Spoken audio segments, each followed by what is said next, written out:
40க்கு 40 என்ற வெற்றியை பெற்ற பெருமிதத்தோடு இந்த பேரவைக்கு நாங்கள் வந்துள்ளோம்.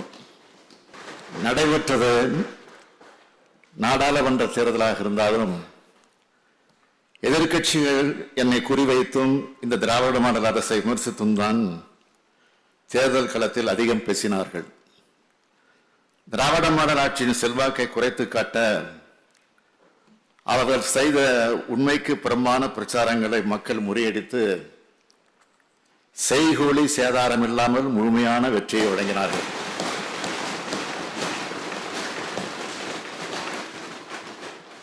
திராவிட மாடல் அரசின் மீது மக்கள் வைத்துள்ள நம்பிக்கையின் அடிப்படையில் துணிச்சலோடு சொல்கிறேன். நாடாளுமன்ற தேர்தல் முடிவுகளை சட்டமன்ற தொகுதிகள் வாரியாக ஆய்வு செய்தால் திமுக கூட்டணி 221 தொகுதிகளை கைப்பற்றி வெற்றி பெற்றுள்ளது. மக்கள் மனதில் யார் இருக்கிறார்கள், யாரை மக்கள் அடியோடு புறக்கணித்துள்ளார்கள் என்பதையெல்லாம் இதன் மூலம் உணர முடியும்.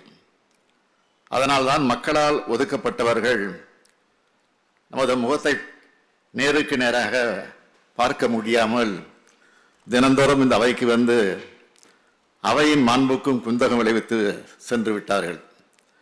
இந்த தேர்தல் தோல்வியை மறைக்க அவர்கள் போட்ட சதி திட்டம்தான் நடவடிக்கை எடுக்கப்பட்ட கள்ளக்குறிச்சி விவகாரத்தை தொடர்ந்து கிளப்பியது.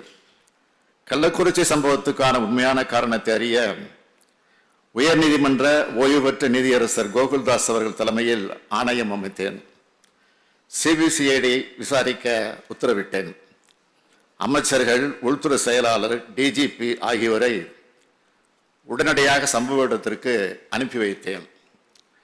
குற்றவாளிகளில் 20க்கு மேற்பட்டோர் கைது செய்யப்பட்டுள்ளார்கள்.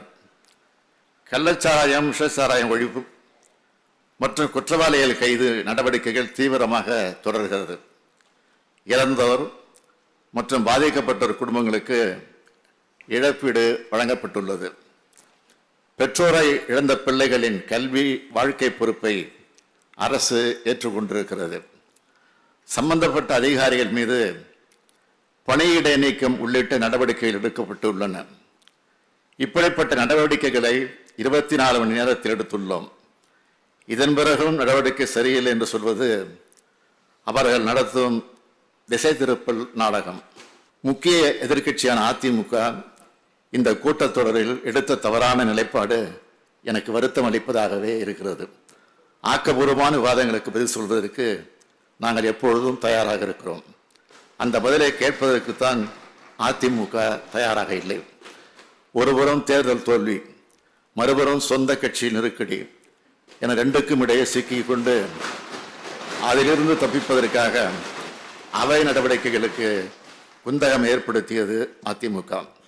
நாம் ஆட்சி பொறுப்பேற்றதிலிருந்து எதிர்க்கட்சியினர் இந்த அவையில் எவ்வளவு நேரம் பேசியுள்ளார்கள் என்பதையும், அதிமுக ஆட்சியில் நாங்கள் எதிர்க்கட்சியாக இருந்தபோது எங்களுக்கு எவ்வளவு நேரம் ஒதுக்கீடு செய்யப்பட்டது என்பதை ஒப்பிட்டு பார்த்தால் 2 ஆட்சிகளின் ஜனநாயக பண்பும் தெரியும், புரியும்.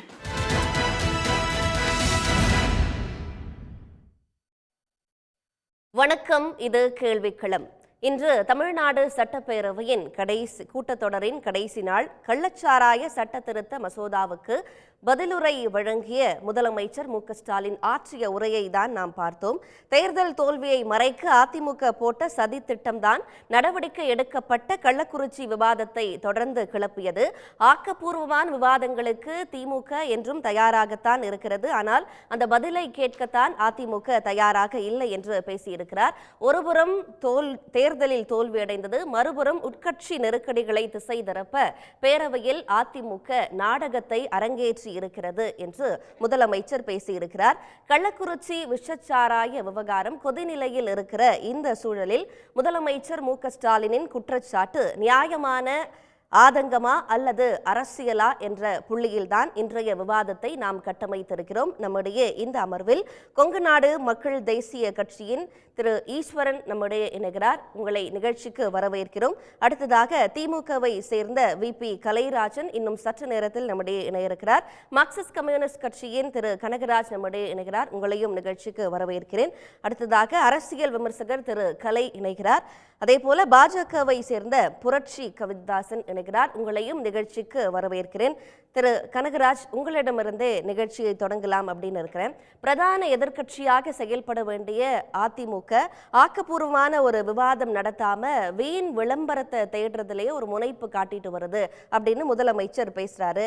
இந்த ஒட்டுமொத்த உரை இதை தவிர மற்ற விவகாரங்களும் பேசுறாரு. கொடநாடு தொட்டு மற்ற எல்லா விவகாரங்களும். இப்போ இவருடைய இந்த பதிலுரை அப்படிங்கிறது உணர்த்துற செய்தியா நம்ம என்ன பார்க்கணும்? இல்லை, அதாவது ஒரு மிக கொடூரமான சம்பவம். நிச்சயமாக தமிழ்நாட்டுக்கும் சரி, இந்த அரசாங்கத்துக்கு மட்டும் இல்லை, தமிழ்நாட்டுக்குமே இது ஒரு தலைக்குனிவை ஏற்படுத்திய சம்பவம். இந்த சம்பவத்தில் உண்மையை கொண்டு வர வேண்டும், குற்றவாளிகள், உண்மையான குற்றவாளிகள் கொண்டு வரப்பட வேண்டும், அவர்கள் தண்டிக்கப்பட வேண்டும் என்பதில் யாருக்கும் இருவேறு கருத்துக்கள் இருக்க முடியாது. ஆனால் அதே சமயத்தில் அதிமுக இந்த காலத்தில் நடந்து கொண்ட முறை நிச்சயமாக இந்த நோக்கத்திலிருந்து இல்லை என்பதை பார்க்க முடியும். நல்ல வலுவான எதிர்க்கட்சி, ஒரு 60 பேருக்கு மேலே ஒரு சட்டமன்ற உறுப்பினர்கள் இருக்கக்கூடிய ஒரு கட்சி என்கிற முறையில் அவங்க சட்டமன்றத்தை முழுமையாக பயன்படுத்தி இருக்க முடியும். சட்டமன்றத்துக்குள்ளே இப்போ ஒரு நாள் 1 மணி நேரம் ஒத்தி வச்சுட்டு பேசணும், அந்த கேள்வி நேரத்தை ஒத்தி வைக்கணும்னு சொன்னாங்கல்ல. சரி, அவங்க அரசாங்கம் ஒத்தி வைக்கலை, நீங்கள் அதுக்கு பின்னால் பேசுங்க அப்படின்னு சொல்கிறாங்க. அந்த ஒரு நாள் ஒத்தி வைக்கலைங்கிறத வச்சுக்கிட்டு அன்றைக்கு முழுவதும் விவாதிக்கலை, அடுத்த நாளும் விவாதிக்கலை, அடுத்த நாளும் விவாதிக்கலை. உண்மையில் ஜனநாயகத்தினுடைய மிக முக்கியமான அம்சமே எதிர்க்கட்சி தான்.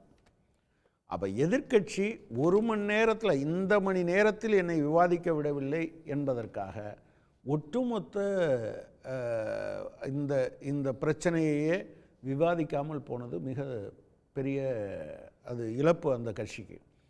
தமிழ்நாட்டுக்குமே இழப்புன்னு நான் சொல்லுவேன். இன்னும் ஏற்கனவே முதலமைச்சராக இருந்தவர் என்கிற முறையில், அதுலேயும் குறிப்பாக நீங்கள் உள்துறையையும் வச்சுருந்தவங்கிற முறையில் தமிழ்நாட்டு மக்களுக்கு ஏராளமாக சொல்லி இருக்க முடியும். ஆளும் கட்சிக்கு நீங்கள் விமர்சித்திருக்க முடியும், ஆலோசனைகளை வழங்கி இருக்க முடியும். இது எதையுமே அதிமுக செய்யாமல் விட்டாங்கன்னு தான் நான் நினைக்கிறேன். ஒரு இன்னும் கொஞ்சம் நல்ல எக்ஸ்பீரியன்ஸ்ட் லீடர்ஷிப், எல்லாரும் கொஞ்சம் நீங்கள் நினைக்கிறத, ஒரு தலைவர் நினைக்கிறத மட்டும் செய்யாமல் முதல் நாளே கொஞ்சம் யார்ட்டையாவது கொஞ்சம் ஆலோசனை கேட்டிருந்தா, ரொம்ப எக்ஸ்பீரியன்ஸ்டு லீடர்ஸ் அதில் இருக்கத்தான் செய்கிறாங்க. கேட்டிருந்தாங்கன்னா நிச்சயமாக அவங்க சட்டமன்றத்தை தான் பயன்படுத்தியிருப்பாங்க. அதை பயன்படுத்தாமல் வெளியே இதை பேசுகிறது, உண்ணாவிரதம் இருக்கிறது, போராட்டத்தை நான் எந்த காலத்திலும் தவறென்றே சொல்ல மாட்டேன். ஒரு எதிர்க்கட்சியினுடைய வேலை போராடுவது தான். ஆளுங்கட்சி செய்கிற எல்லா தவறுகளையும் சுட்டி காட்டுவது அல்லது ஆளுங்கட்சி தவறிய விஷயங்களை கொண்டு வருவது என்பது இருக்கணும்ல. அதில் உறுதியாக அவங்க தவறிவிட்டார்கள் என்று தான் நான் சொல்லுவேன். இல்லை, அதிமுக தரப்புல சட்டமன்றத்துக்கு வெளியே செய்த விவகாரங்களும் சரி, அவங்க நடத்தின உண்ணாவிரத போராட்டம், இதெல்லாம் போய் மக்களை சேரலையா, அதெல்லாம் எடுபடலையா என்ன? இல்லை, அதாவது அதெல்லாம் அதிமுக ஏதோ பண்ணுது அப்படின்னு இருந்தது. இன்ஃபேக்ட் நான் கரெக்டாக சொல்லணுன்னா, கொஞ்ச நாளாக எதிர்க்கட்சி என்கிற அந்த வெளியை பயன்படுத்தாமல் இருந்த அதிமுக இந்த காலத்தில் அது முன்னுக்கு வந்துச்சு. அதனால தான் நீங்கள் பிஜேபி என்கிற கட்சி இந்த காலத்தில் ஏதோ ஆளுநரை பார்த்தாங்க போனாங்கங்கிறதுக்கு அப்புறம் எதுவுமே அது வெளியே வரல. ஸோ அந்த வகையில் அதிமுக அதில் இருந்தது. ஆனால் நான் கேட்குறது, கள்ளச்சாராயம் காய்ச்சப்படுது அல்லது விஷச்சாராயம் விநியோகிக்கப்படுது, ஒரு 60க்கு மேற்பட்டோர் கொல்லப்பட்டு இருக்கிறார்கள். இந்த பிரச்சனைக்கு தீர்வு, இந்த பிரச்சனையில் ஆளும் கட்சியினுடைய பலவீனம் என்ன அல்லது அதிகாரிகளுடைய பலவீனம் என்ன? அவருக்கு ஏராளமான இன்புட்டு கிடைக்கும் தானே. அவ்வளோ நாள் சிஎம்மாக இருந்திருக்காரு, உள்துறையை கையில் வச்சுருந்துருக்காரு, அதுக்கு முன்னால் ரொம்ப நாள் அமைச்சராக இருந்திருக்கிறார், ஏராளமான இன்புட்ஸ் கிடைச்சிருக்கும். அதை அவர் பயன்படுத்தி இருந்தார் என்றால் நிச்சயமாக அவருக்கு என்ன செஞ்சிருக்க முடியும் அப்படின்னு சொன்னால், தமிழ்நாட்டில் இனிமேல் இந்த மாதிரியான விஷயங்கள் வராமல் இருப்பதற்கு என்னவெல்லாம் செய்ய முடியும் என்பதை சொல்லியிருக்க முடியும். அவருக்கு கிடைச்ச இன்புட்டில் இருந்து நிச்சயமாக அந்த தொகுதியினுடைய எம்எல்ஏ அதிமுக காரர் தான். கூடுதலான இன்புட்டை அவரும் கூட கொடுத்துருந்துருக்க முடியும். அதையெல்லாம் கூட அவர் பேசியிருக்க முடியுமே. தொடர்ச்சியாக அந்த தொகுதி அவங்கள வெற்றி பெற வச்சிருக்கு. இது 3வது முறையாக தொடர் வெற்றியை அவர்கள் பெற்றிருக்கிறார்கள்.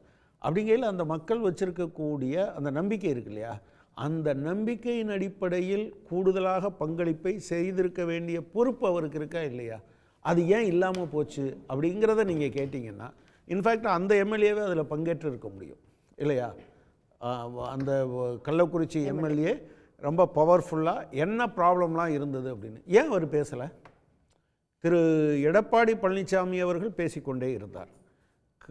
என்னுடைய தொகுதியில் இத்தனை பேர் இறந்துருக்காங்க, இதுக்கு நீங்கள் தான் காரணம்னு திமுகவை குறை சொல்கிறது மாதிரி இருந்திருந்தால் அவர் சட்டமன்றத்துக்குள்ளே பதிவு பண்ணியிருந்திருக்க முடியுமா இல்லையா? அதையெல்லாம் ஏன் எடப்பாடி தவற விட்டார்னு நினைக்கிறீங்க? இல்லை, அதைத்தான் எனக்கு என்ன இருக்குன்னா, அவருக்கு இந்த பிரச்சனையில் கூடுதலாக பாசிட்டிவாக கான்ட்ரிபியூட் பண்ணுறதை விட நீங்கள் எதிர்காலத்தில் நீங்கள் சட்டமன்ற நடவடிக்கைகளை எடுத்து பார்த்தீங்கன்னா, கள்ளக்குறிச்சி விவகாரத்தில் ஒரு பாசிட்டிவாக அல்லது கன்ஸ்ட்ரக்டிவாக இந்த கட்சி எதுவுமே சொல்லாமல் போயிடுச்சே அப்படிங்கிறதா இருக்கும். எனவே முதலமைச்சர் சொன்னது மாதிரி அவர் உட்கட்சி பிரச்சனையை சமாளிப்பது உள்ளிட்ட அம்சங்கள் அவருடைய நோக்கமாக இருந்திருக்கலாம். நிச்சயமாக தோல்வியிலேருந்து வெளியே வர்றதும் கூட அது காரணமாக இருந்திருக்கலாம். ஆனால் இது ரெண்டுக்குமே இப்போ உண்ணாவிரதம் நீங்கள் அங்கே பேசின பிறகு கூட உண்ணாவிரதம் இருக்க முடியும், அதில் ஒன்றும் பிரச்சனை இல்லை.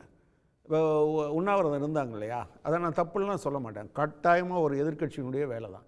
ஆனால் சட்டமன்றத்துக்குள்ளே நீங்கள் என்ன பண்ணீங்க? அப்போ என்னென்னா வெறும் அரசியல் தான் செய்கிறீங்களே தவிர தமிழ்நாட்டு மக்களின் நலனின் மீது உங்கள் அக்கறை என்ன?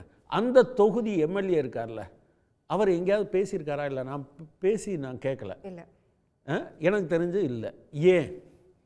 அப்போ இந்த கேள்விகள் எல்லாம் ஒன்றை முன்னுக்கு கொண்டு வந்து நிப்பாட்டுது. அது என்னன்னா, ஏதோ அவருக்கு இதை திசை திருப்புவதற்கு ஒன்று தேவை இருந்தது என்று தான் நான் நினைக்கிறேன். ரொம்ப பவர்ஃபுல்லாக ஒரு 65 பேருங்கிறது சாதாரண எண்ணிக்கையா? எதிர்க்கட்சிக்கு ஒரு பெரிய பலம் இல்லையா? ஏன் அதை செய்ய மறுத்தார்?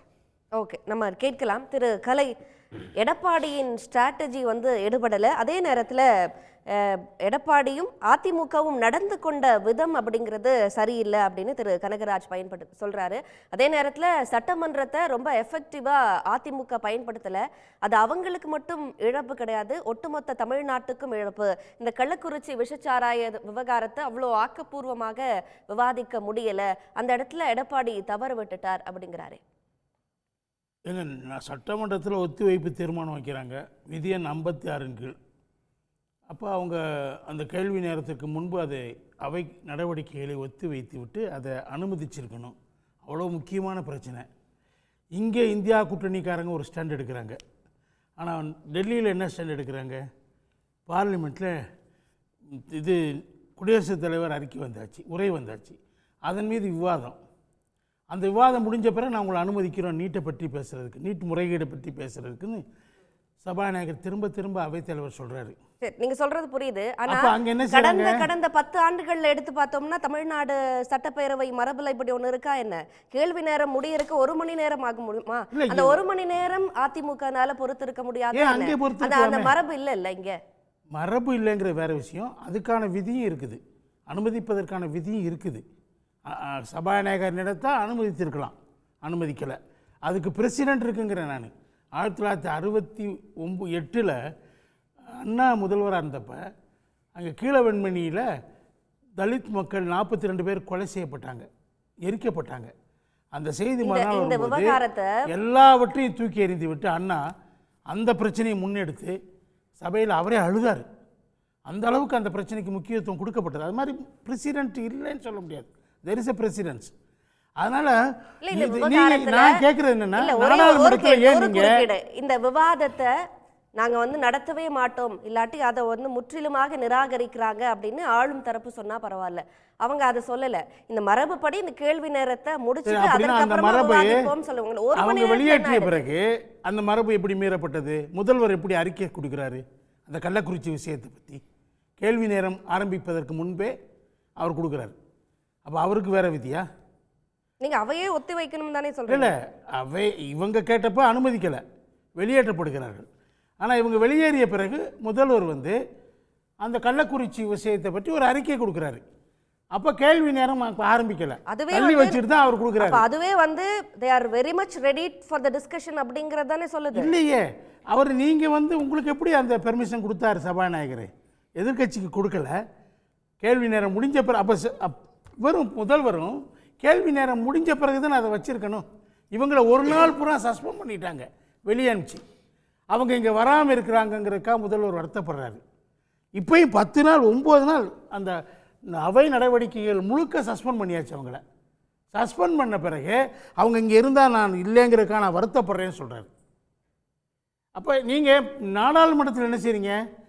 அவங்க ஓம் பிர்லா சொல்கிறார், அவைத்தலைவர், நீங்கள் இந்த பிரச்சனையில் இது குடியரசுத் தலைவர் உரைக்கு பதில் சொல்லும் விவாதத்தில் அந்த உரையிலேயே நீட்டு முறைகேடு பற்றி சொல்லப்பட்டிருக்கு. நீங்கள் அதிலேயே பேசலாம், அதுக்கான வாய்ப்பு அதில் இருக்குது. அதை நீங்கள் செய்ய தவறுறீங்க. அது ஓகே சார். ஆனால் அங்கே மட்டும் என்ன சொல்கிறாங்க? கிடையாது. நீங்கள் கணக்கு பார்த்தீங்கன்னா உங்களுக்கு 9 நாள் போயிடுச்சு. இல்லை, இப்போ இவங்களுக்கு எவ்வளோ நாள் போக போகுது? தினம் தினம் அப்படி சொல்லிட்டே இருக்கிறாங்க. மற்ற கூட்டணி கட்சிகள் அதை பேசியிருக்காங்க, அந்த விவாதத்தை அங்க மட்டும் என்ன சொல்றீங்க? அதிமுகவோட நிலைப்பாடு என்னன்னு வந்து சட்டப்பேரவை அவை குறிப்புல தெரியலையே. முரண்பாடு என்னங்க இதுல? நீங்க இங்க ஒரு நிலை எடுக்கிறீங்க, அவை இப்ப நடவடிக்கையில் ஒத்தி வைக்க மாட்டோங்கிறீங்க. அங்க என்ன சொல்றீங்க? ஒத்தி வச்சுட்டு எங்களை விவாதிக்க அனுமதிங்கிறீங்க.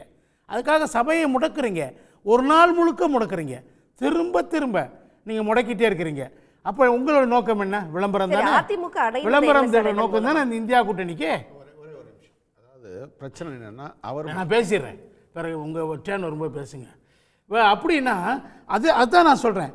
இந்த முக்கியமான விஷயம் என்னென்னா, நீங்கள் மைக்கு இப்போ ராகுல் காந்தி அவர்கள் பேசிகிட்டு இருக்கும்போது மைக்கு அணைக்கப்பட்டதுன்னு சொல்லி ஒரு கம்ப்ளைண்ட் வருது.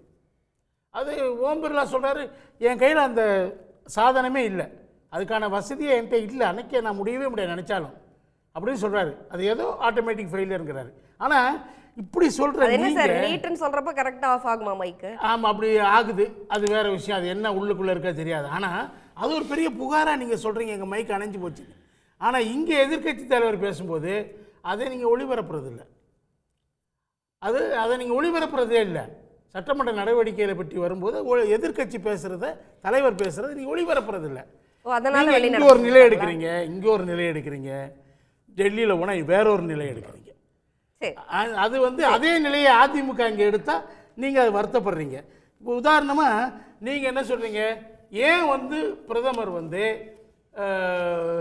என்ன ஊர் அது, மணிப்பூருக்கு ஏன் போகலைன்னு கேட்டுகிட்டே இருக்கிறீங்க. இங்கே ஏன் வந்து இப்போ கள்ளக்குறிச்சிக்கு முதல்வர் போகலைன்னு எதிர்கட்சிக்காரன் கேட்குறாங்க. இதில் பிரதானமான கள்ளக்குறிச்சியில் நடந்த அந்த விஷச்சாராயம் தொடர்பாக என்னென்ன நடவடிக்கைகளை நாங்கள் எடுத்தோம் அப்படின்னு சட்டப்பேரவையில் பட்டியலிட்டு பேசுகிறாரு முதலமைச்சர். ஆணையம் அமைக்கப்பட்டாச்சு, சிபிசிஐடி விசாரணை நடந்துகிட்டு இருக்கு, அமைச்சர்களும் உள்துறை செயலரும் ஸ்பாட்டுக்கு போயிட்டாங்க, இது தொடர்பாக 20க்கும் மேலே கைது நடந்திருக்கு, நடவடிக்கை வந்து அடுத்ததாக நடக்குது, இழப்பீடு வழங்கப்பட்டிருக்கு, இந்த மாதிரியான கண்காணிப்புகள் 24 மணி நேரமும் நடந்திருக்கு அப்படின்னு ஒரு பட்டியலிடுறாரு. ஆனா மணிப்பூர் விவகாரம் தொடர்பாக பிரதமர் சொன்னது என்ன? அவர் பேசியிருப்பாரா மணிப்பூர் பற்றி ஏதாச்சும்? அவர் வந்து பேச வேண்டியது இல்லைங்க. அந்த நாடாளுமன்றத்தில் அதுக்கான அமைச்சர் பேசிட்டார்ல, போயிட்டு வந்தார், 2-3 இப்போ கூட போயிட்டு வந்திருக்காரு. நீங்கள் பிரதமர் ஏன் போகலைங்கிற குற்றச்சாட்டு வைக்கிறீங்க, கள்ளக்குறிச்சிக்கு முதல்வர் ஏன் போகலைங்கிற குற்றச்சாட்டு இங்கே வைக்கிறீங்க. நம்ம தொடர்ந்து பேசலாம்.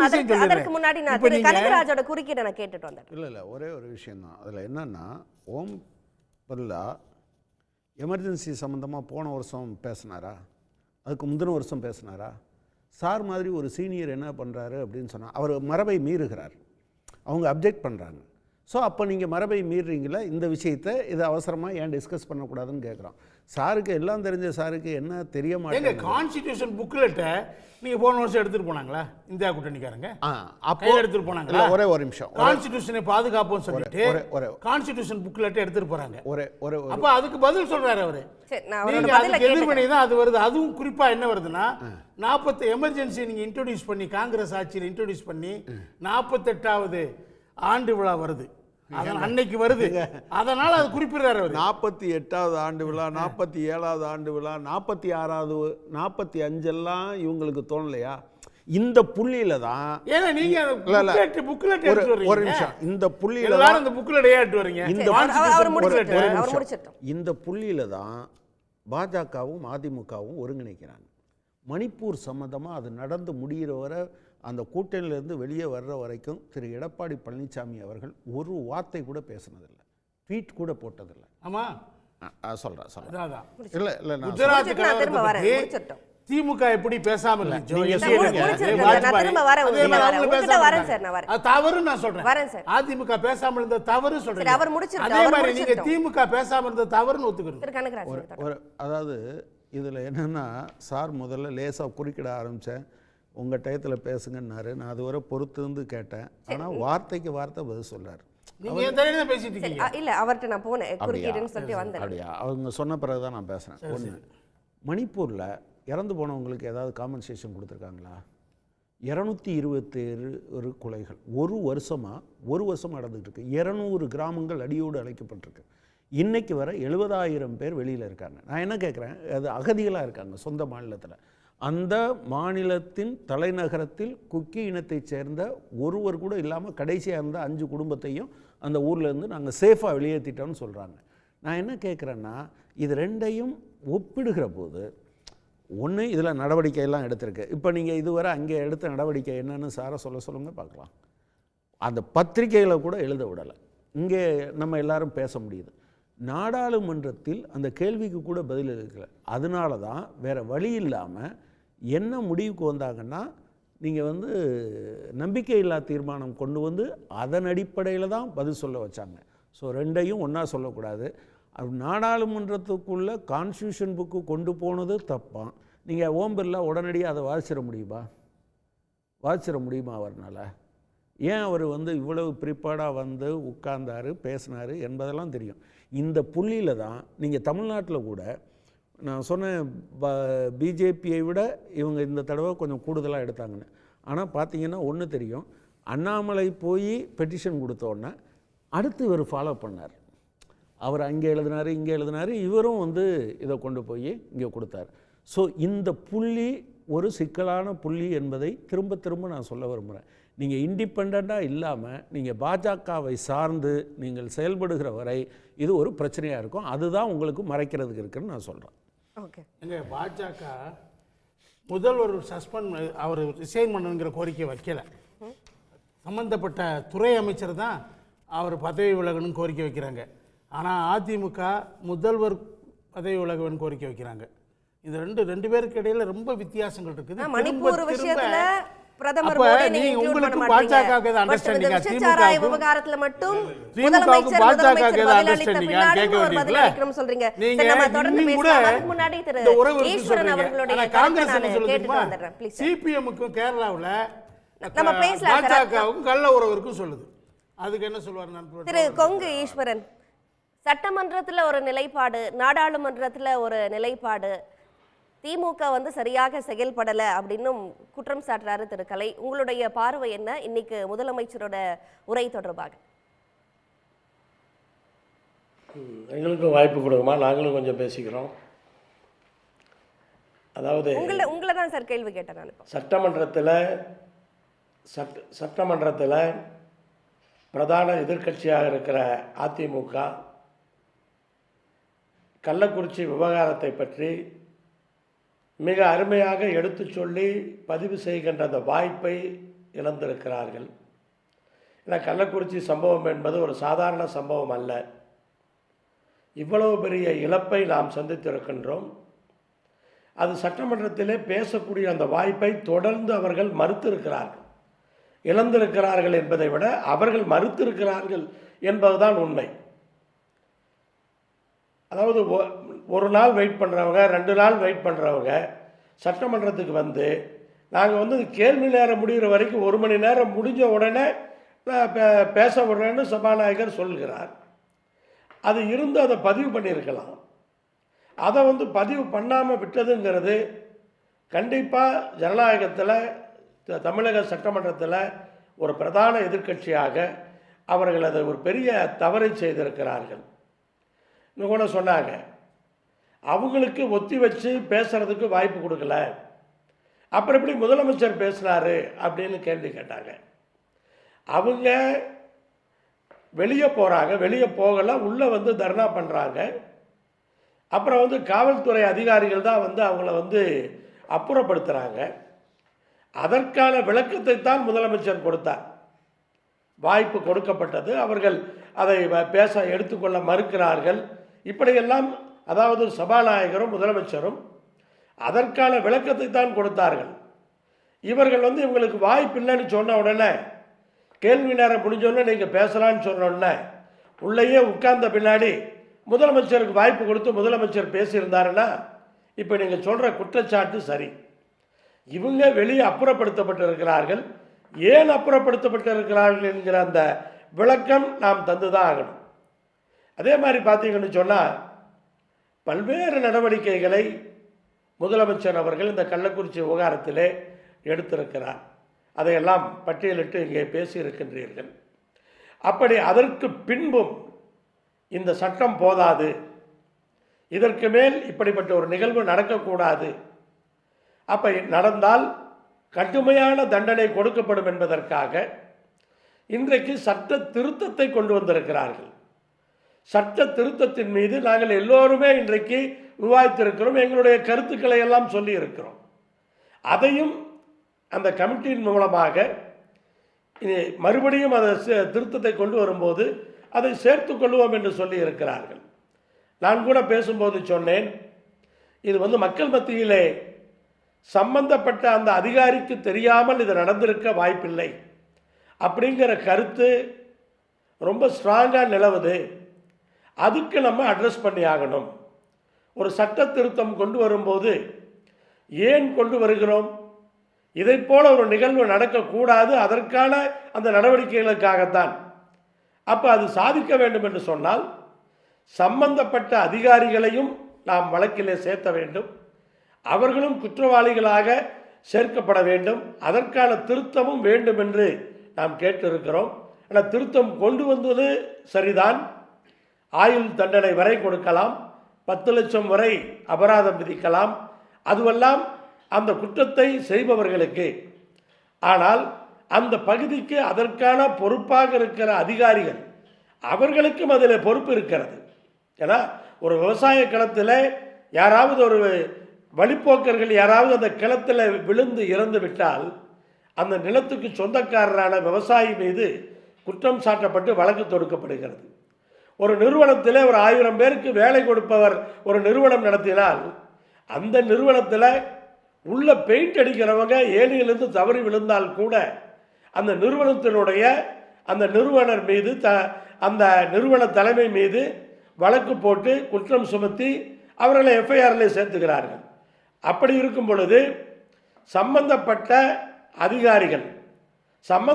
அதிகாரிகளுக்கு கண்டிப்பாக அப்படிப்பட்ட தண்டனை இருந்தால்தான் இதற்கான தீர்வு வரும் என்பதை நாம் எடுத்து சொல்லி இருக்கிறோம். அதையும் வருகிற காலத்திலே செய்வோம் என்று சொல்லி இருக்கிறார்கள். சபாநாயகர் மைக்கை ஆஃப் பண்ண முடியுமா தொடர்ந்து குற்றம் சாட்டிட்டு வந்தது. இத ஆளும் திமுக வந்து முன்னாடியே நடவடிக்கைகள் எடுத்திருந்தா இப்ப 63 பேர் உயிரிழக்க தேவை இருந்திருக்காது அப்படின்னு சொல்லிட்டு இருந்தாங்க. இப்போ இந்த சட்ட திருத்தம் அப்படிங்கிறது அதற்கான உதவி செய்யுமா? அது எந்த அளவுக்கு ஒரு தாக்கத்தை ஏற்படுத்தும்? இல்லை, குற்றம் நடந்த பின்னால் கள்ளக்குறிச்சியில் இதை செய்திருக்கலாம் என்று சொல்லுவது அதை சட்டசபையிலே சொல்லி இருக்கலாம். அதே போல இது மாதிரி ஒரு நிகழ்வு நடக்கும் பொழுது சட்டமன்றத்திலே ஆளுங்கட்சி எதிர்க்கட்சி அனைத்து கட்சிகளும் ஒன்று சேர்ந்து இதற்கான தீர்வை நோக்கி நாம் பயணிக்க வேண்டும். அதைத்தான் அவர்கள் தவற விட்டு விட்டார்கள் என்று சொல்ல வேண்டும். அவர்கள் விவாதிக்கவில்லை, ஆனால் எங்களை போன்றவர்கள் அந்த சட்டமன்றத்திலே இதை முழுமையாக விவாதித்திருக்கிறோம். அவர்கள் இருந்தால் என்ன சொல்லுவார்களோ அதை எங்களை சொல்ல சபாநாயகர் அனுமதித்திருக்கிறார். ஸோ அப்படிப்பட்ட இந்த சூழ்நிலையில் எதிர்க்கட்சியாக அவர்களுடைய கருத்துக்களை அதில் பதிவு செய்திருக்கலாம். ஓகே, அதாவது ராகுல் காந்தியினுடைய மைக் எப்படி ஆஃப் பண்ணப்படும்? சபாநாயகரிடத்தில் எதுவும் இல்லை என்று சொன்னார்கள். சபாநாயகர் ஜாடை காட்டினாலே மைக் ஆஃப் செய்யப்படும் என்பதை அறியாதவர்கள் கிடையாது. சரி, திரு புரட்சி கவிதாசன், வழக்கமாக ஒரு ஒரு விவகாரம் பெரிய அளவுல நடக்கிறப்போ அரசு நடவடிக்கை எடுக்கிறப்போ அது கண் துடைப்பு நாடகம் அப்படின்னு சில பேர் எதிர்க்கட்சிகள் குற்றம் சாட்டுறது உண்டு. ஆனா இந்த கள்ளக்குறிச்சி விவகாரத்துல அந்த 24 மணி நேரத்திலேயே தொடங்கிய நடவடிக்கை இப்போ அந்த கள்ளச்சாராயம் அந்த இதுக்கு எதிரான சட்ட திருத்தம் வரைக்கும் நிறைவடைஞ்சிருக்கு. ஸோ ஒட்டுமொத்தமா பார்க்கிறப்போ இந்த நடவடிக்கைகளை நீங்க எப்படி பார்க்குறீங்க? அதே நேரத்தில் பிரதான எதிர்க்கட்சியான அதிமுக நடந்து கொண்ட விதம் பற்றி உங்களுடைய கருத்து என்ன? முதல்ல இந்த 24 மணி நேரத்தில் நடவடிக்கை எடுக்கப்பட்டது அப்படின்னு நீங்கள் சொல்கிறதுல நான் முழுமையாக முரண்படுகிறேன். ஏன்னா முதல்ல 3 பேர் இறந்த பிறகு அந்த இறந்தவர்களுக்காக மாவட்ட ஆட்சித்தலைவர் அது மாதிரி ஆளுங்கட்சி எம்எல்ஏக்கள் மாவட்ட செயலாளர் அவங்கெல்லாம் உட்காந்துக்கிட்டு ப்ரெஸ்ஸை பார்க்குறாங்க. அப்போ ஒருத்தர் வலிப்பு வந்து இறந்தார், மற்றொருவர் பேதி வந்து இறந்தார், மற்றொருவர் வயது முதிர்வின் காரணமாக இறந்தார் அப்படின்னு சொல்லலைன்னா 61 பேர் எக்ஸ்ட்ரா இறந்துருக்க மாட்டாங்க. மொத்தம் 65 பேர் இது வரைக்கும் டிக்ளேர்டு டெத்து. அறிவிக்கப்பட்ட மரணங்கள் 65. அதில் 3 மரணங்கள் முதல்ல நடக்குது. அந்த மரணத்திலேயே உஷாராயி உடற்கூறாய்வு செய்து இவர்கள் என்ன காரணத்திற்காக இறந்து போனார்கள் என்று மருத்துவ குழு ஸ்பாட்டில் போய் கண்டறிந்திருந்தால் அடுத்து இவ்வளவு பெரிய அகோரமான சம்பவம், துயரமான சம்பவம் நடந்திருக்காது. ஆனால் 24 மணி நேரத்தில் நடவடிக்கை எடுத்ததாக அப்பட்டமாக முதலமைச்சர் பொய் சொல்லுகிறார், துறை அமைச்சர் பொய் சொல்கிறார், அது மாதிரி மாவட்ட ஆட்சியர் பொய் சொல்கிறார், மாவட்ட காவல் கண்காணிப்பாளர் பொய் சொல்கிறார்.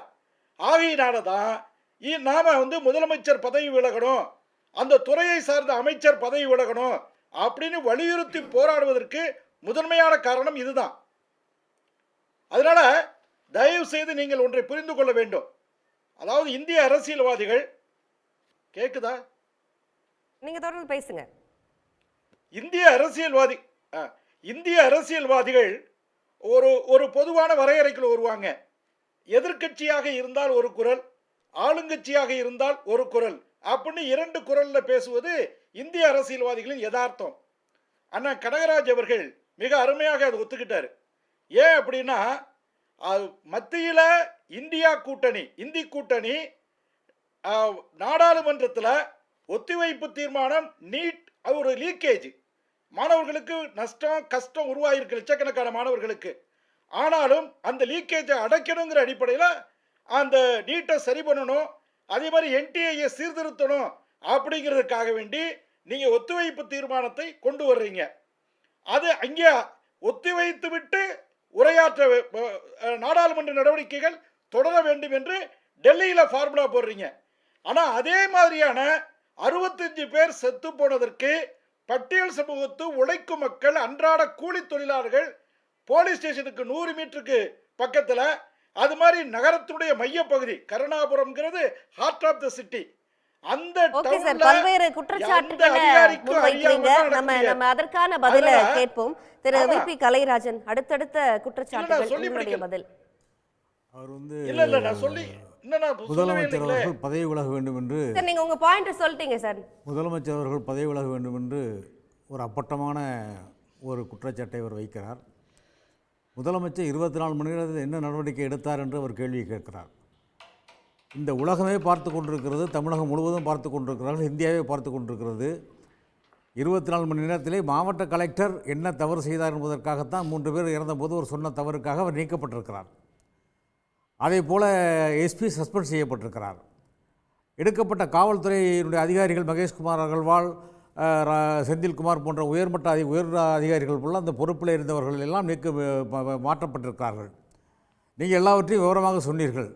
நீங்கள் சொல்லுகிற போது ஒரே ஒரு விஷயத்தை மட்டும் சொல்ல மறந்து விட்டீர்கள். பாதிக்கப்பட்டவர்களுடைய குழந்தைகளுக்கு அந்த 2 பேரை இறந்தவர்களுக்கு, பெற்றோர்கள் இறந்தவர்களுக்கு 5 லட்சம் ரூபாயும் 18 வயது வரை கொடுத்து அதற்கு வட்டியோடு சேர்த்து அந்த பணம் தரப்படும் என்றும், அதே மாதிரி ஒருவரை இறந்துவிட்டால் 3 லட்சம் ரூபாயும் வட்டியோடு தரப்படும் என்ற ஒரு விஷயத்தையும் நீங்கள் சொல்லும்போது விட்டுவிட்டீர்கள். அதனால் நான் திருப்பி சொல்லவில்லை, அந்த ஒரு காரணத்தை மட்டும் சொல்லுகிறேன். ஆக ஒரு முதலமைச்சர் அதிகபட்சமாக என்ன நடவடிக்கை எடுக்க வேண்டுமோ அதை 24 மணி நேரத்திலே எடுத்திருக்கிறார். அப்படி எடுக்கவில்லை என்று சொன்னால் இன்றைக்கு 145 பேர் மரணப்பாதை வரை சென்றுவிட்டு உயிரோடு திரும்பி வந்திருக்கிறார்கள். இன்றைக்கு மாலை வரை செய்தி 145 பேர் நன்றாக உடல் தேறி வந்திருக்கிறார்கள் என்று வந்திருக்கிறது. அப்படி நடவடிக்கை எடுக்கவில்லை என்றால் 145 பேர் பிழைத்திருப்பார்களா?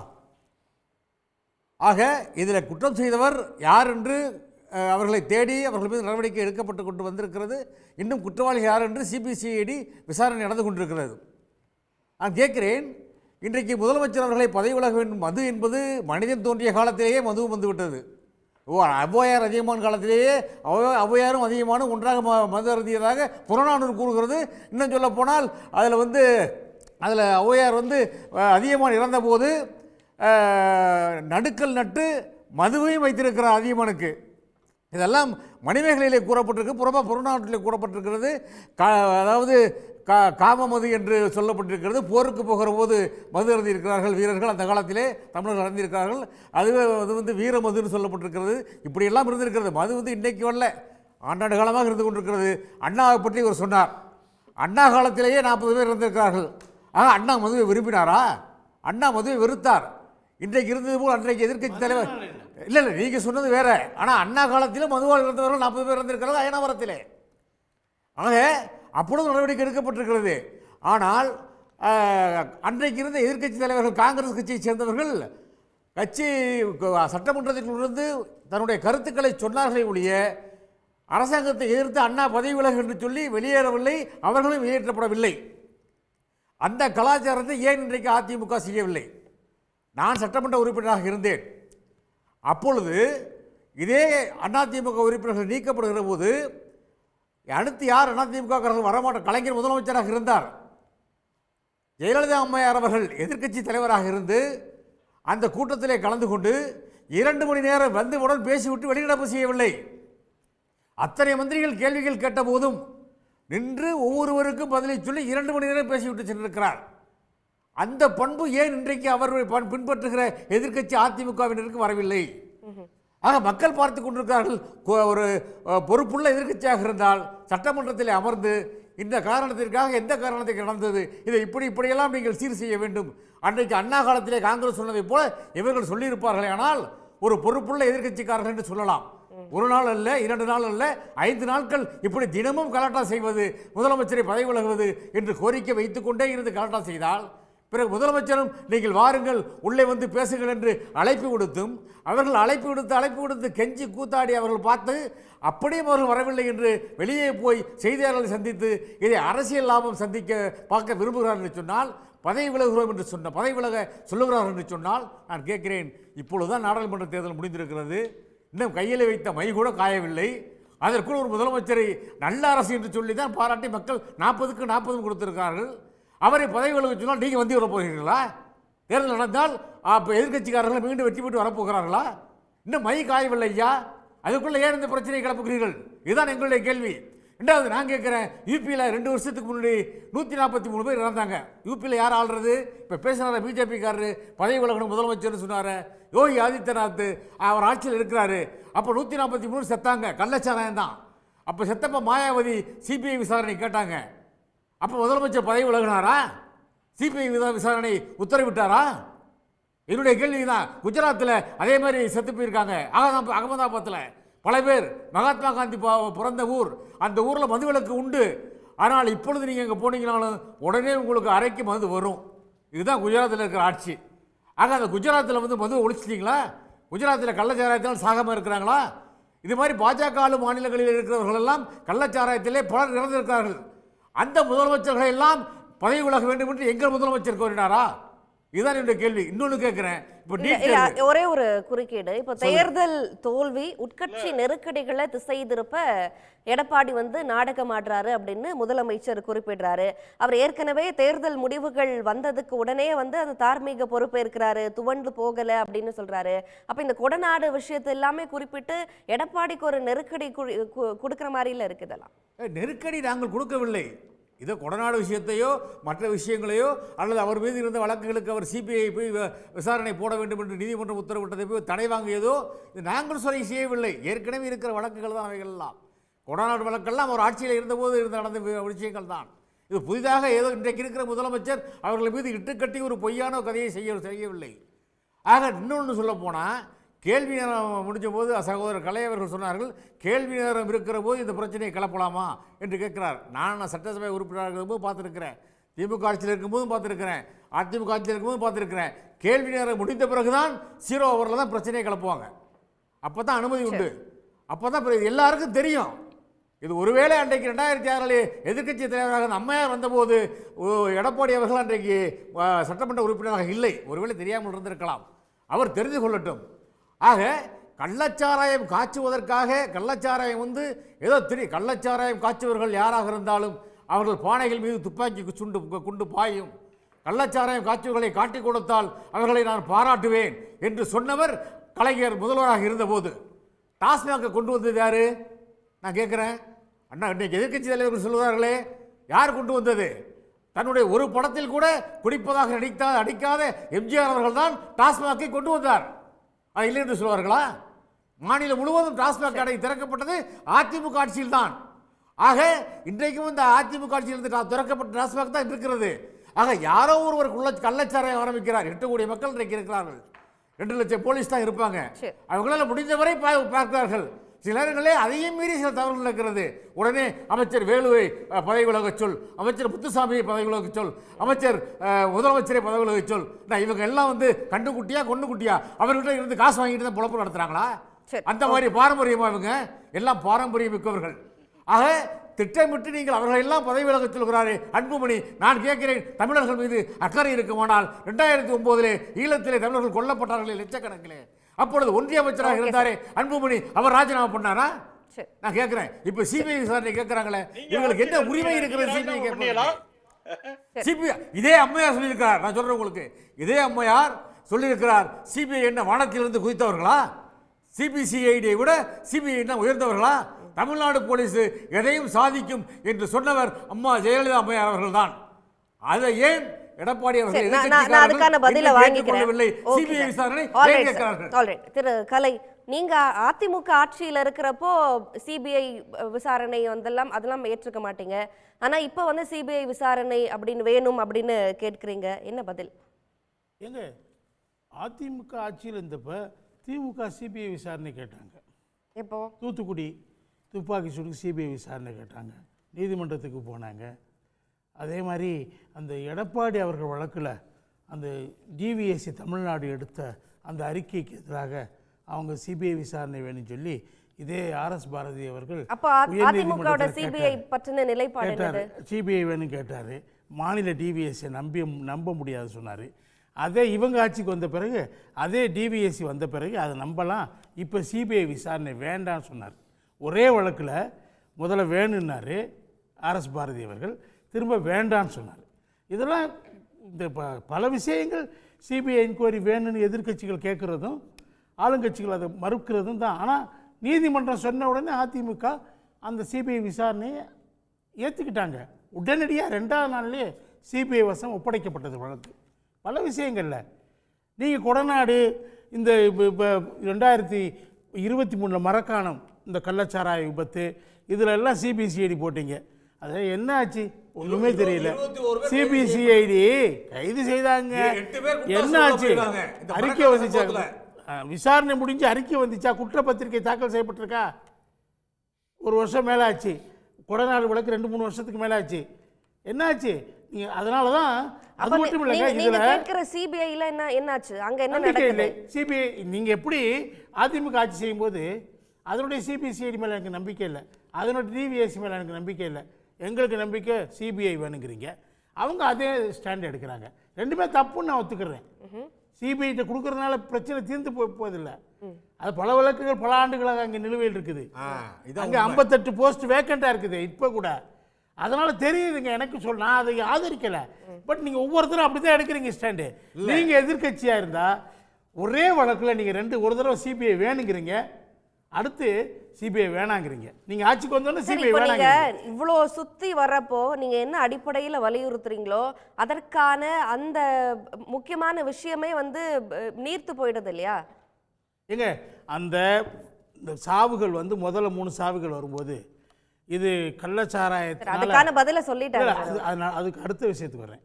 அது இல்லைன்னு சொல்லி ஆட்சித்தலைவர் சொன்ன அந்த ப்ரெஸ் கான்ஃபரன்ஸில் கூட யார் உட்கார்ந்துருந்தா? திமுக மாவட்ட செயலாளர். அதுக்காகத்தான் நாங்கள் ஆட்சித்தலைவரை மாற்றணும்னு சொல்கிறீங்க. மாவட்ட செயலாளர் மாற்றினீங்களா?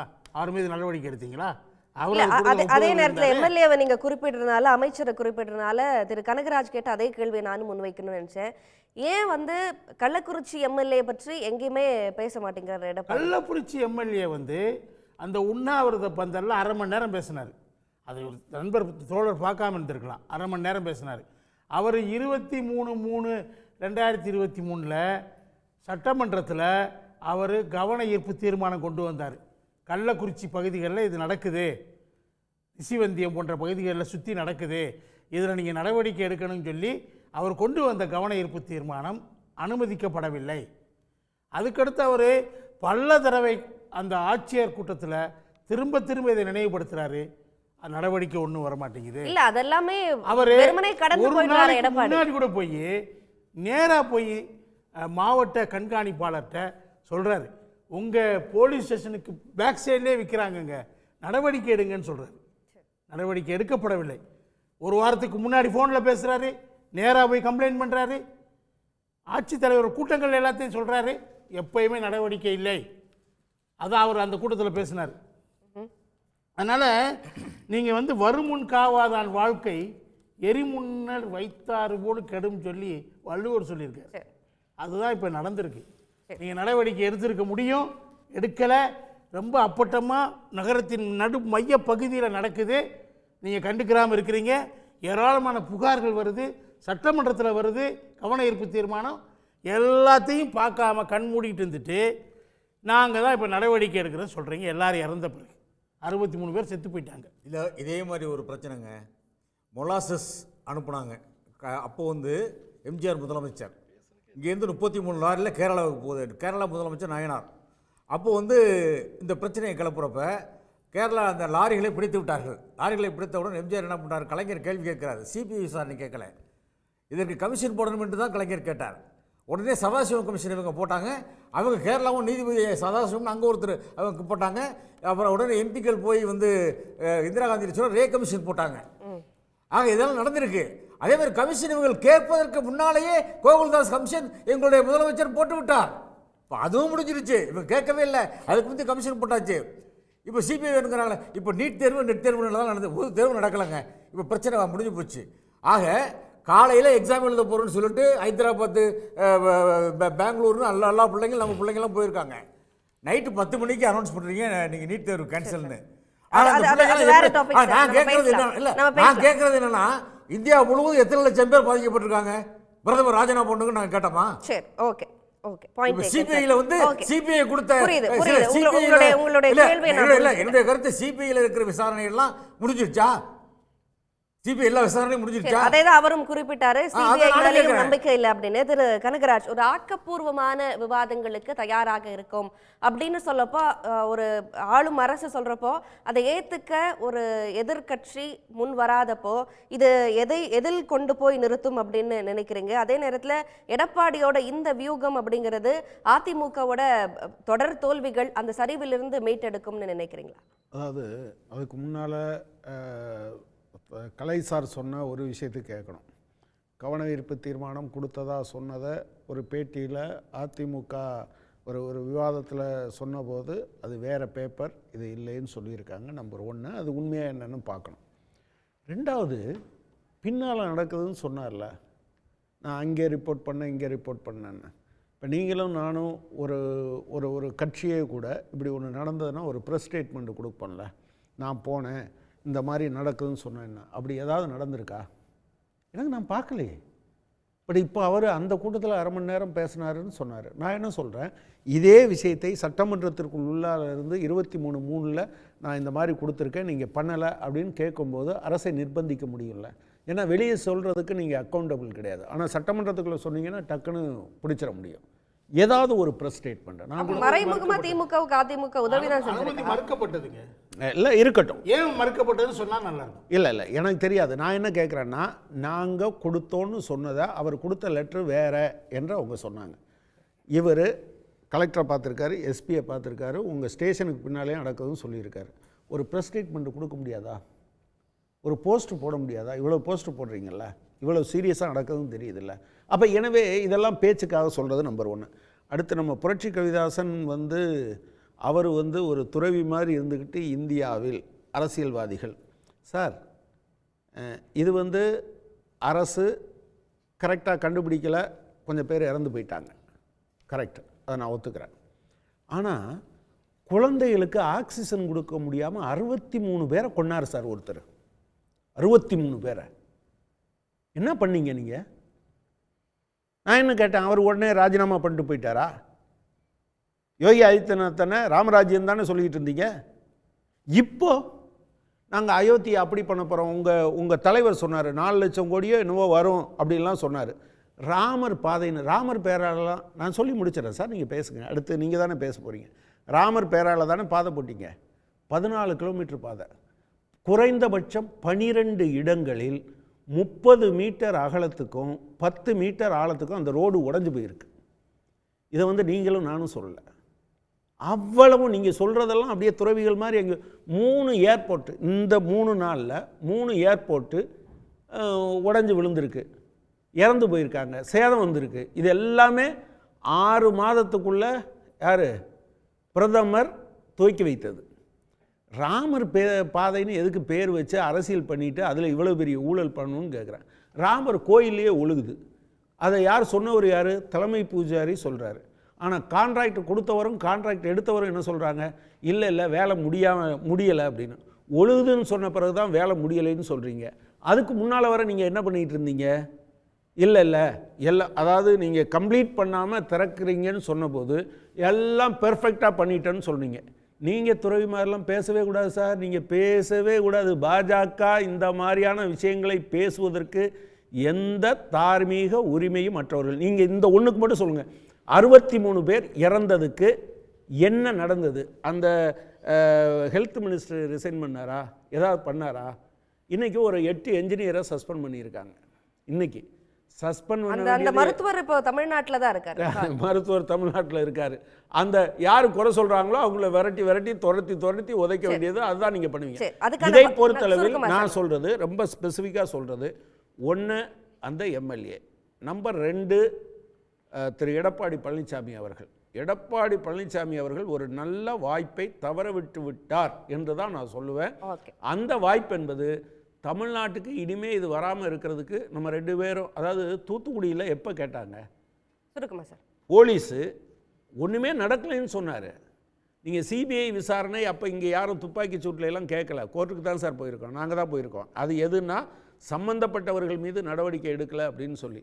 ஏங்க நீங்கள் அந்த நேரத்திலே கேட்டிருக்கணும். என்ன, நான் ஒரு 13 பேர் கொல்லப்பட்ட பிறகும் கூட நான் ஆமாம் நான் டிவியை பார்த்தா தெரிஞ்சுக்கிட்டேன்னு சொன்னார். இன்னொன்று நீங்கள் சொல்கிறத நான் சொல்கிறேன், ஆசிஸ் குமார்னு ஒரு ஐஏஎஸ் ஆஃபீஸர் இருந்தார், ஸ்டெர்லைட் சம்பந்தமாக. அவர் இந்த இதை மட்டும் சொல்லிட்டு முடிச்சிடறேன். நீங்கள் பொதுவாக அரசாங்கம் கொடுக்கறது தான் அதிகாரிகள் செய்வாங்க. ஸ்டெர்லைட் கேஸில் சுப்ரீம் கோர்ட் என்ன போட்டுச்சுன்னா, இது ஸ்டெர்லைட் மேனேஜ்மெண்ட்டோட அஃபிடேவிட்டா இல்லை டிஸ்ட்ரிக்ட் நிர்வாகத்தோட அஃபிடேவிட்டான்னு திருப்பி போட்டுச்சு. யார் அதை பண்ணது? அந்த அன்னைக்கு அதில் ஒழுங்காக இருந்திருந்தால் அந்த 13 பேர் செத்துருக்க மாட்டாங்க. ஓகே திரு கொங்கு ஈஸ்வரன், உங்களுடைய நிறைவு கருத்து. அதிமுகவை பொறுத்தவரை சட்டமன்றத்திலே கள்ளக்குறிச்சி விவகாரத்திலே பேசுகின்ற வாய்ப்பை இழந்தது மட்டுமல்ல, ஓராண்டுக்கான பட்ஜெட் ஒவ்வொரு துறைக்கும் இவ்வளவு நிதி ஒதுக்கப்பட்டு ஏன் ஒதுக்கப்பட்டது, எதற்கு ஒதுக்கப்பட்டது என்ற விவாதம் காலை முதல் இரவு வரை தொடர்ந்து நடந்திருக்கிறது. அப்போ ஒரு வருடத்திற்கான அந்த பட்ஜெட்டில் பேசுகிற, நிதிநிலை அறிக்கையில் பேசுகிற அந்த வாய்ப்பை மொத்தமாக பிரதான எதிர்க்கட்சி இந்த முறை தவற விட்டு இருக்கிறது. இது ஒரு மிகப்பெரிய ஒரு தவறான ஒரு முன்னுதாரணமாக இருக்கும். இன்னொன்று, உறுப்பினர் கவன ஈர்ப்பு தீர்மானம் கொடுத்தாரு அப்படின்னு சொல்கிறார். எல்லா உறுப்பினரும் எல்லாரும் கவன ஈர்ப்பு தீர்மானம் கொடுத்துக்கிட்டே தான் இருக்கும். ஆனால் கேள்வி நேரம் முடிஞ்ச உடனே எதிர்க்கட்சி தலைவர் எழுந்து நின்றால் அவருக்கு வாய்ப்பு கொடுக்காத நாளே கிடையாது. ஏன் அந்த கள்ளக்குறிச்சி சட்டமன்ற உறுப்பினர் எதிர்க்கட்சி தலைவரை நீங்கள் எனக்காக எழுந்து நில்லுங்கள் என்று ஏன் சொல்லவில்லை? எழுந்து நின்று இதுவரைக்கும் தராமையே கிடையாது. ஆனால் இது கொடுத்தோம் என்பதெல்லாம் நண்பர் கனகராஜ் அவர்கள் சொன்னது போல ஒரு சர்டிபிகேட் கட்டுகிறார். ஒரு குற்றச்சாட்டை தான் நீங்களும் முன்வைக்கிறீங்க. நேரம் இல்லை. அடுத்ததாக திரு விபி கலைராஜன், உங்களுடைய நிறைவு கருத்து. இப்படி ஒன்றுக்கும் இவர்கள் பொறுப்பு மிக்கவர்களாக இருந்து அரசுக்கு நல்ல ஆலோசனைகளைத்தான் எதிர்க்கட்சிகள் வழங்க வேண்டும். இந்த கள்ளச்சாராய பிரச்சனை என்பது அது எடப்பாடி அவர்கள் முதலமைச்சராக இருந்தவர் தான். இன்றைக்கு இருக்கிற முதலமைச்சர் அவர்களும் எந்த முதலமைச்சராக இருந்தாலும் சரி, கலைஞர்களாக இருந்தாலும் எம்ஜிஆர் யாராக இருந்தாலும் தன்னுடைய மக்கள் குடியால் சாக வேண்டும் என்று எந்த முதலமைச்சரும் விரும்ப மாட்டார்கள். அது எதிர்பாராமல் நடந்த சம்பவங்கள் தான். எவ்வளவு துரித நடவடிக்கை எடுத்தாலும் இப்படி சில சம்பவங்கள் நடக்கிறது. திருடனாய் பார்த்து திருந்தாவிட்டால் திருட்டை ஒழிக்க முடியாது என்பதை போல குடிகாரர்கள் அவர்களாக நிறுத்த வேண்டும். அப்படி வந்தால்தான் இது முடியும். எனவே அரசு மீது அவர்கள் குற்றச்சாட்டை சுமத்துவதை விட அவர்களும் பல பொறுப்புகள் இருந்தவர்கள். அரசுடைய நடவடிக்கைகள் சரியாக எடுக்கப்பட்டிருக்கிறது. தேவையற்று அவர்கள் கிடைத்த வாய்ப்பை நழுவவிட்டார்கள். திரு புரட்சி கவிதாஸ், உங்களுடைய நிறைவு கருத்து மிக சுருக்கமா.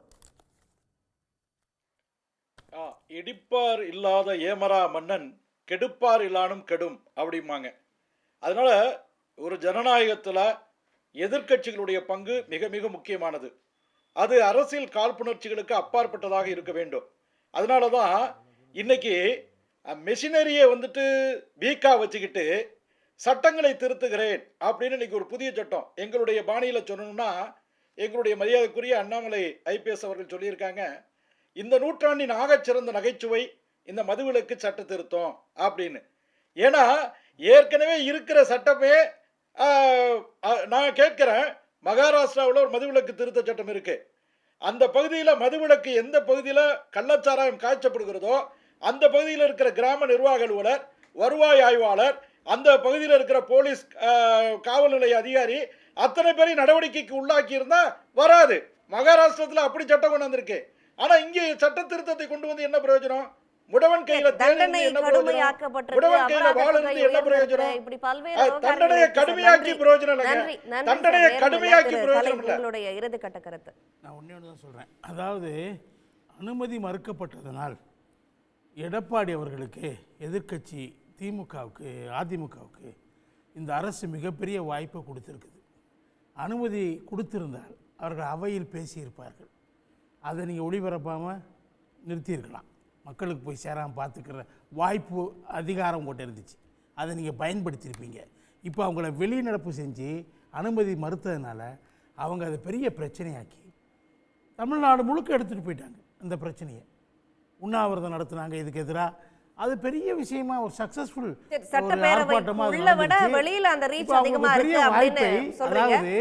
அவங்க தேர்தல் தோல்வின்னு சொல்றீங்களே, சோர்வு, அதுலேருந்து மீண்டு வருவதற்கான வாய்ப்பை இந்த அரசு அதிமுக கொடுத்துருச்சு. ஓகே, எடப்பாடி தொடங்கிட்டார் அப்படிங்கிறாரு. திரு கொங்கேஸ்வரன், குறுக்கிட விரும்புனீங்க, நிறைவா மிக சுருக்கமா. அதாவது அதிமுகவை பொறுத்தவரை அவங்க சட்டமன்றத்தில் கருத்தை பதிவு செய்வதற்காக முயற்சி செய்யவில்லை, வெளியில் செல்வதற்கான முயற்சியைத்தான் செய்தார்கள். நான் நேரடியாக பார்த்தவன் என்கிற முறையிலே சொல்லுகின்றேன். ஆனால் அவங்களுக்கு வாய்ப்பு வாங்கி இந்த கள்ளக்குறிச்சி சம்பவத்தை பற்றி பேசுகின்ற அந்த நிலைப்பாட்டிலே அவர்கள் இல்லை. உடனே வெளியில் செல்ல வேண்டும், பத்திரிகைக்கு பேச வேண்டும், இதில் ஏதாவது விளம்பரத்தை தேடிக்கொள்ள வேண்டும், 40 தொகுதிகளிலும் தோற்று போனதை மக்கள் மறக்க வேண்டும் என்பதற்காக இப்படி ஒரு விளம்பர பிரச்சாரத்தை அவர்கள் செய்து கொண்டிருக்கிறார்கள். ஒன்றை மட்டும் அவர்கள் யோசித்து பார்க்க வேண்டும். இன்றைக்கு அவர்கள் ஆட்சியில் இருந்தால் என்ன நடவடிக்கை எடுத்திருப்பார்கள், அதை சொல்ல வேண்டாமா? நாங்கள் இருந்திருந்தால் இந்த நடவடிக்கை எடுத்திருப்போம், ஒன்றை சொல்லுங்கள் பார்க்கலாம். அத்தனை நடவடிக்கைகளும் எடுத்த பின்னாலும் இவர்களுடைய உட்கட்சி பிரச்சனைகள், தேர்தலில் தோத்த உடனே உட்கட்சி பிரச்சனை நிறைய வந்துருச்சு. அந்த உட்கட்சி பிரச்சனையை திசை திருப்புவதற்காக, தேர்தல் தோல்வியை திசை திருப்புவதற்காக சட்டமன்றத்திற்குள்ளே பேசாமல் நண்பர் கலை அவர்கள் சொன்னது போல வெளியில் போய் நிறையா பேசலாமே, அதன் மூலமாக தொலைக்காட்சியில் விளம்பரம் தெளிக்கலாமே என்ற எண்ணத்திலே அவர்கள் செய்திருக்கிறார்கள். ஆனால் ஜனநாயக முறைப்படி நடக்கிற சட்டமன்றத்தை கொச்சைப்படுத்தி பேசுவதிலே எந்த அர்த்தமும் இல்லை. இன்றைக்கு வந்திருக்கிற சட்ட திருத்தத்தை பாரதிய ஜனதா கட்சியின் சார்பிலே பேசிய அந்த நண்பர் அவர்கள் இது தவறு என்றும் இதை நகைச்சுவை என்றும் கொச்சைப்படுத்தி பேசியிருப்பது கண்டிக்கத்தக்கது. ஏனென்றால் இது தேவையான ஒன்று என்று எல்லோருக்குமே தெரியும். மிக குறைவான அபராதம், மிக குறைவான தண்டனை, அந்த தண்டனைகளை அதிகப்படுத்தும் போது பதிவு செஞ்சீங்க. நன்றி. நிகழ்ச்சியில் கலந்து கொண்ட அனைவருக்கும் நெஞ்சம் நிறைந்த நன்றிகள். நேயர்களுக்கும் நன்றி. மீண்டும் சந்திப்போம். இது கேள்விக்களம், மக்களின் மேடை. உடனுக்குடன் செய்திகளை தெரிந்து கொள்ள சன் நியூஸ் பெல் ஐகானை கிளிக் பண்ணுங்க.